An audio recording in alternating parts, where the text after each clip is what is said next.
Le stress est la maladie du siècle. C'est un business de plusieurs milliers de dollars.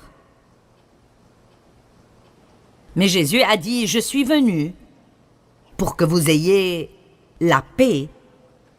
C'est ma paix que je vous donne. Donc, vous avez la paix. Si vous êtes un chrétien, vous avez la paix en vous. Si vous avez reçu Christ comme votre sauveur, vous avez reçu le prince de la paix. Il vit en vous. La paix est en vous. J'ai donné un exemple la nuit dernière sur comment, s'il y a une tempête, la couche à la surface d'une masse d'eau aura des vagues, des ondes et du mouvement. Elle n'est pas douce et calme, mais très en profondeur. Cette eau est toujours aussi calme qu'elle puisse l'être. Et si nous nous regardons comme cela, il y a toujours quelque chose qui souffle à la surface de nos vies.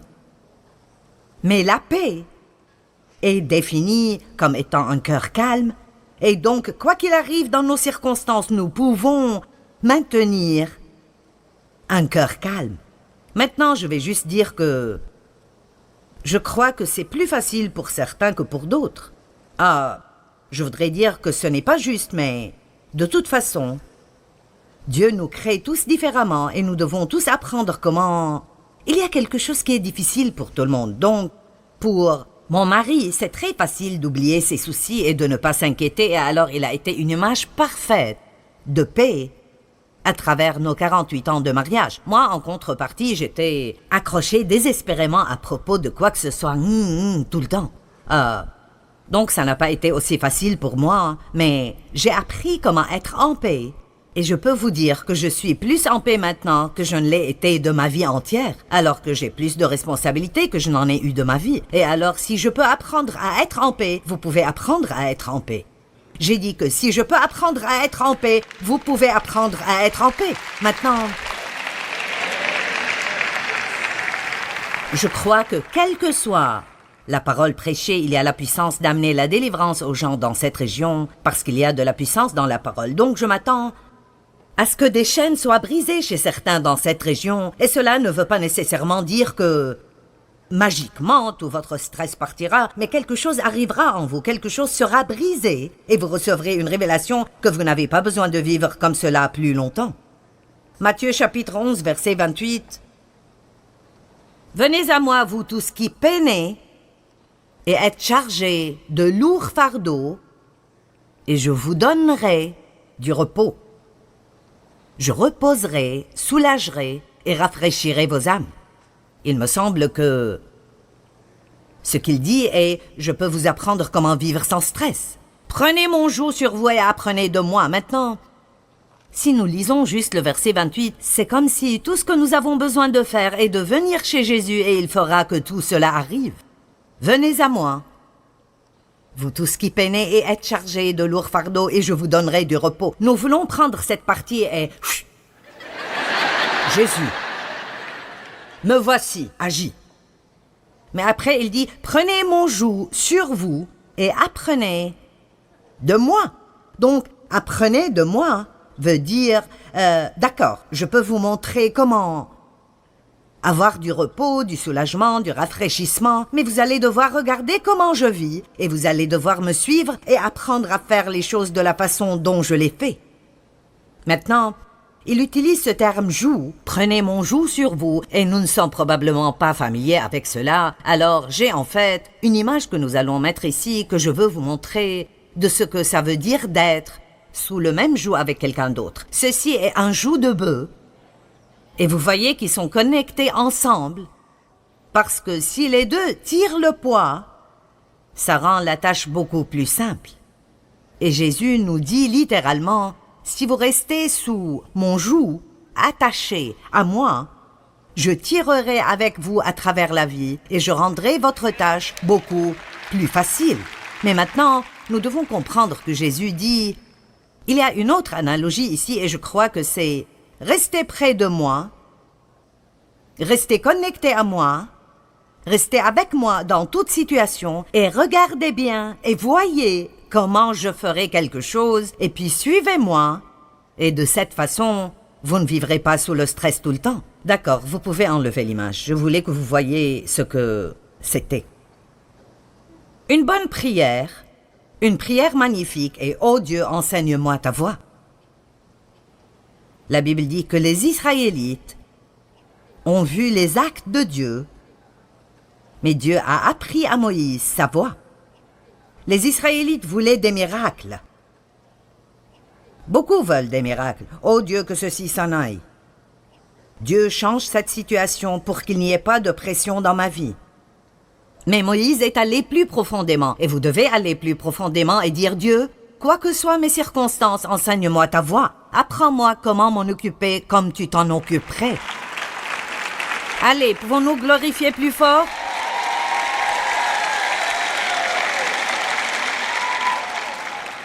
J'ai dit la nuit dernière que j'ai passé une grande partie de ma vie à essayer de changer les gens. Si je n'aimais pas ce que Dave faisait, j'essayais de changer Dave. Vous aimez tous vos enfants, mais vous n'aimez pas toute leur personnalité, et alors, j'avais des enfants que j'aimais, mais je n'aimais pas vraiment tellement leur personnalité.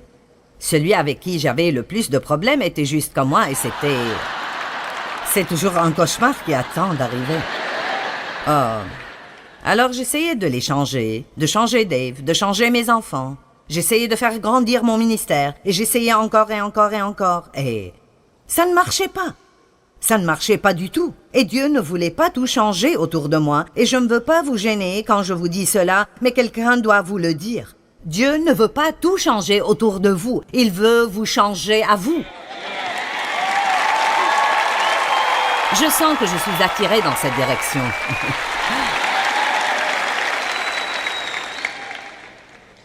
Mince, si nous pouvions juste comprendre ceci. Dieu ne veut pas changer toutes mes circonstances pour qu'elles m'aillent bien tout le temps et la vie est douce et bonne. Il veut me changer à moi. Jésus a dit « Suivez-moi ». Il ne voulait pas dire « Suivez-moi et laissez-moi rendre votre vie merveilleuse ». Il voulait dire « Regardez-moi et apprenez comment faire ce que je fais ». Maintenant, avant que je n'aille plus loin avec ce merveilleux message, Dieu a inséré quelque chose dedans ce matin que je crois est juste comme une parole de Dieu pour certains aujourd'hui.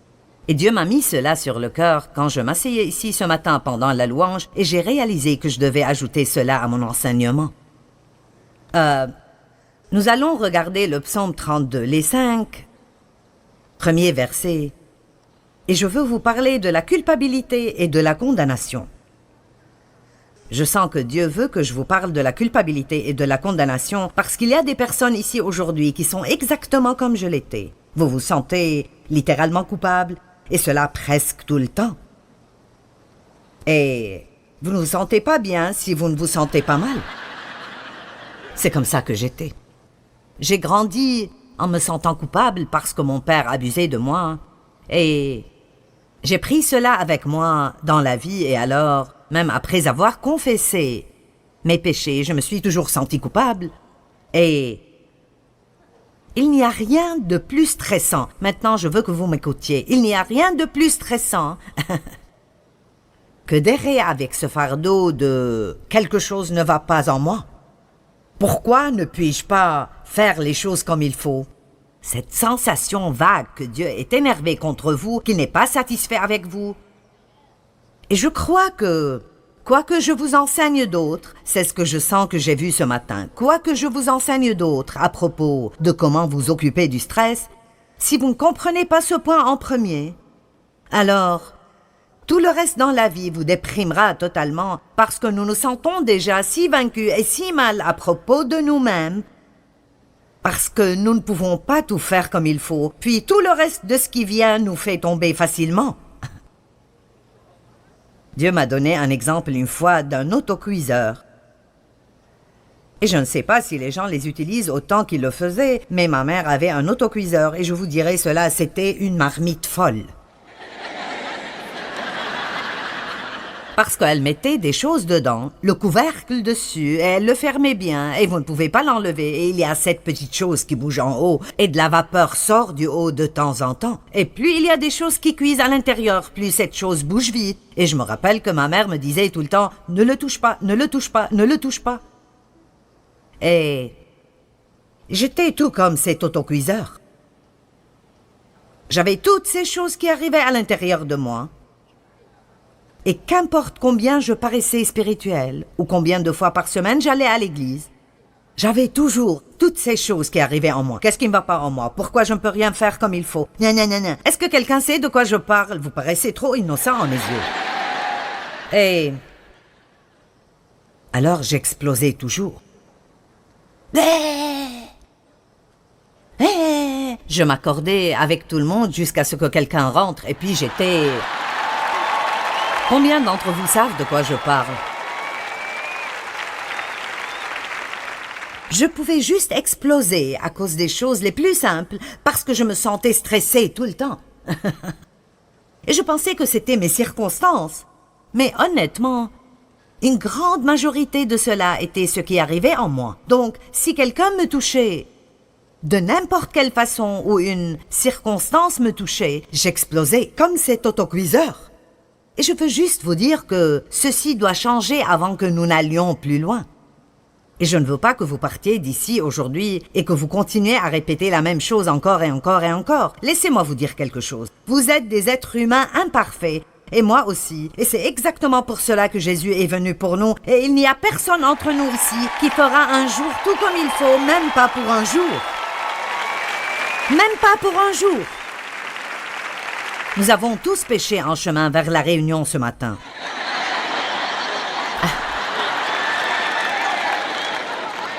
Nous péchions en chemin. Je veux dire, vous savez, la Bible parle de péché dans les pensées, les paroles et les actes. Je ne peux pas vous dire que toutes mes pensées étaient belles aujourd'hui. Mais Dieu merci, je sais comment les chasser maintenant. D'accord, Psaume 32, ceci est pour quelqu'un ou un groupe de personnes, des personnes qui regardent à la télé.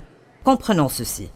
Psaume 32, verset 1. « Béni, heureux, fortuné et enviable, l'homme pour qui le pardon de ses fautes est donné continuellement, dont le péché est pardonné.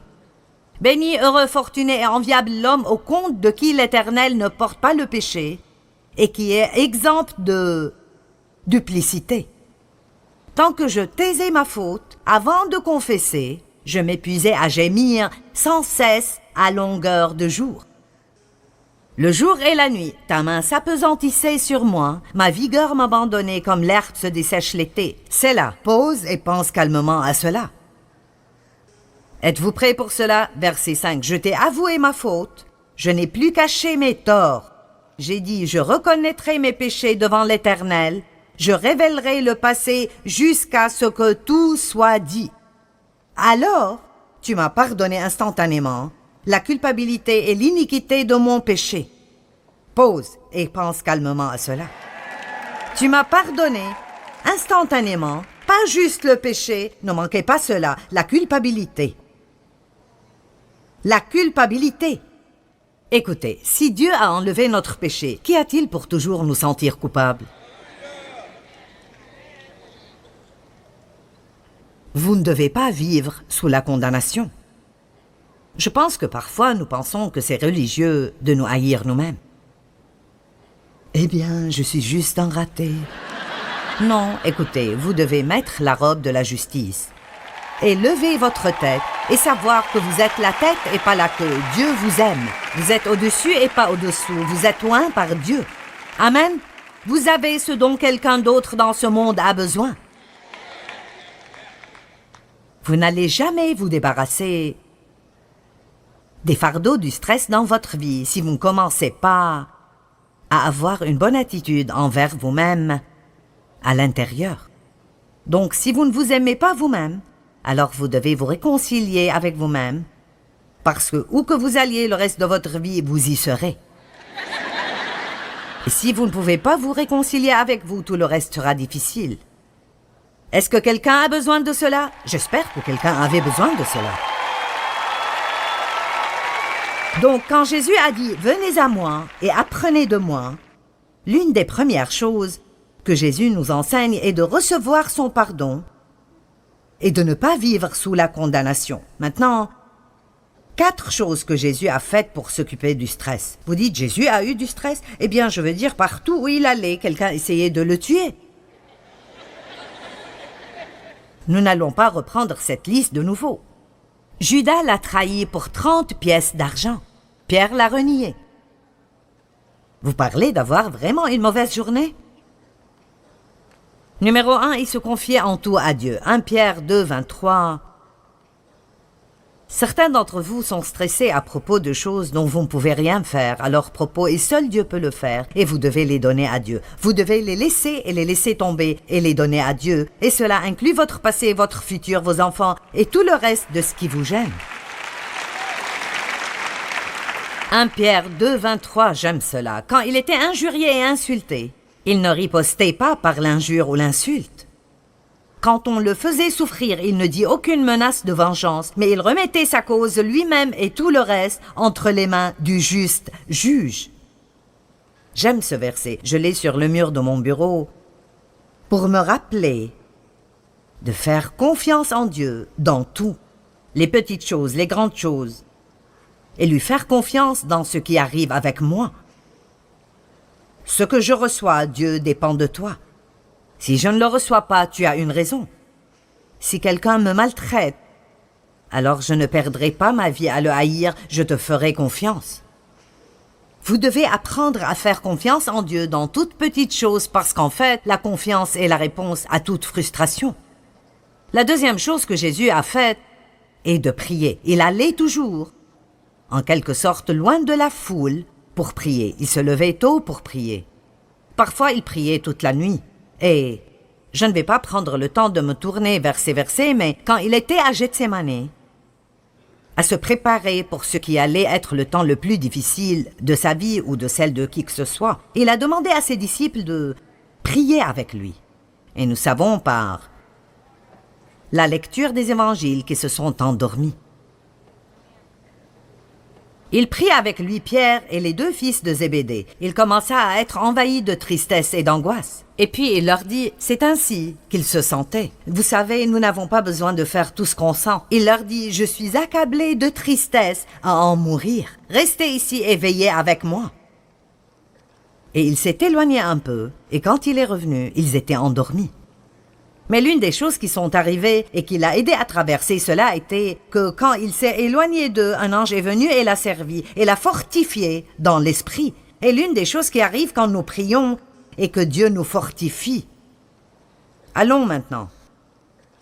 Il nous fortifie, il ne fait pas... La prière ne veut pas toujours dire que Dieu se débarrasse de ce qui nous dérange. Plusieurs fois, il choisit de nous fortifier et nous permet d'endurer avec une bonne attitude.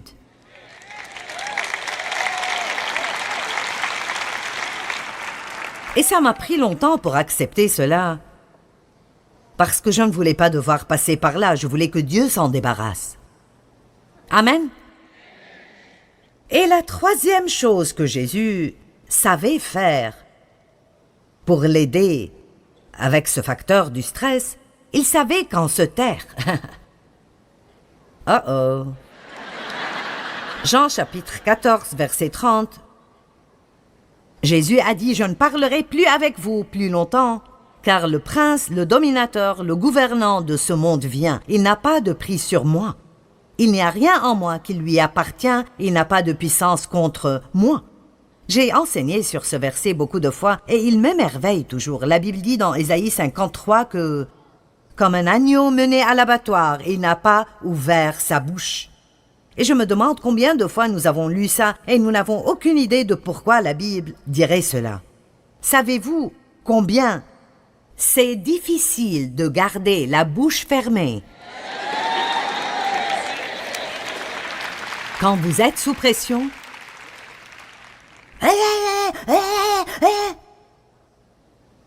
Et nous devons apprendre de cela. Allez, Jésus a dit, prenez mon joug sur vous et apprenez de moi. Donc nous regardons comment Jésus s'est occupé du moment le plus intense et stressant de sa vie. Et la Bible dit qu'il n'a pas ouvert la bouche. Et il a dit à ses disciples, je ne vais plus beaucoup vous parler maintenant. Il aurait bien pu dire, parce que c'est un moment très difficile pour moi.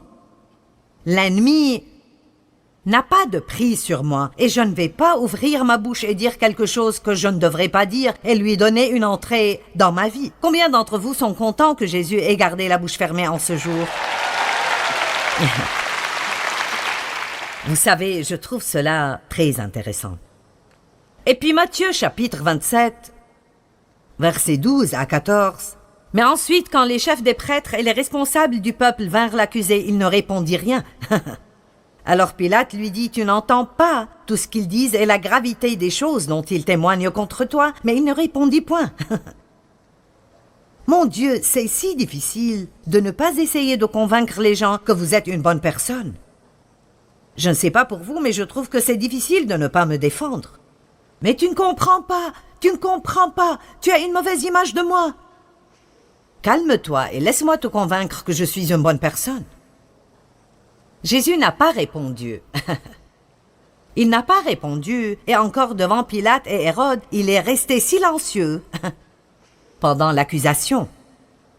Je ne dis pas qu'il n'y a jamais eu un moment pour parler pour vous-même, mais très souvent ça empire juste les choses. Jésus était sur la croix. Ceci est étonnant pour moi. Jésus était sur la croix pendant 5 heures et 59 minutes.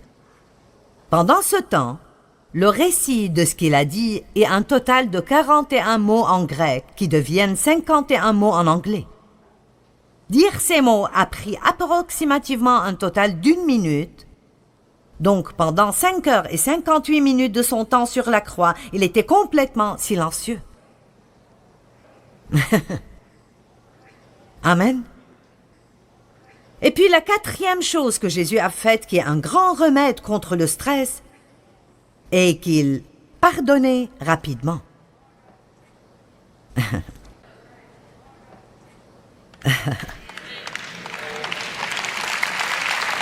D'accord. Puis-je vous donner un indice? Si vous voulez avoir une vie de stress et de misère, allez-y et offensez-vous facilement.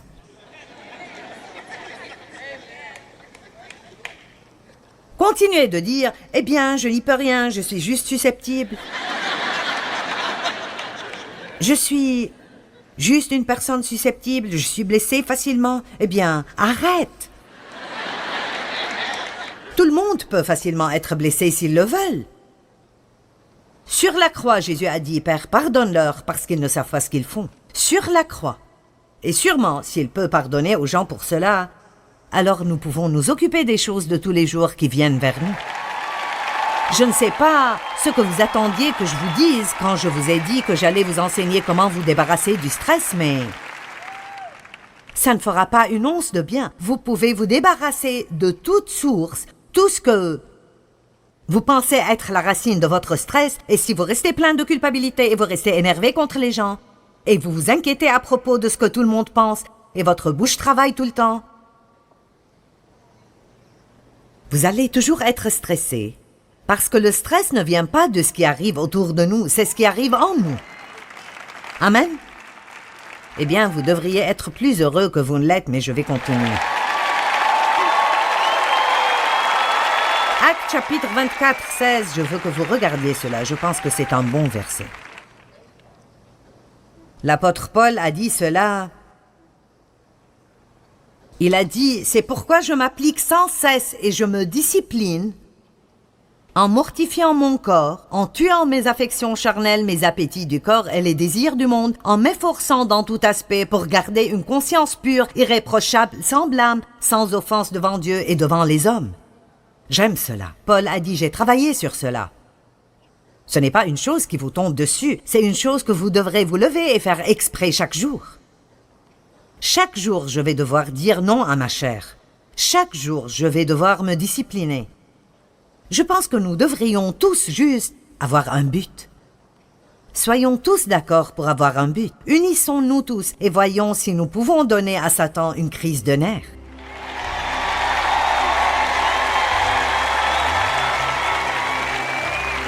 Et à chaque fois que ces sources de stress viennent vers nous, nous dirons « Non, non, non, non, non, non, non, je suis passé par là, je ne le ferai plus. »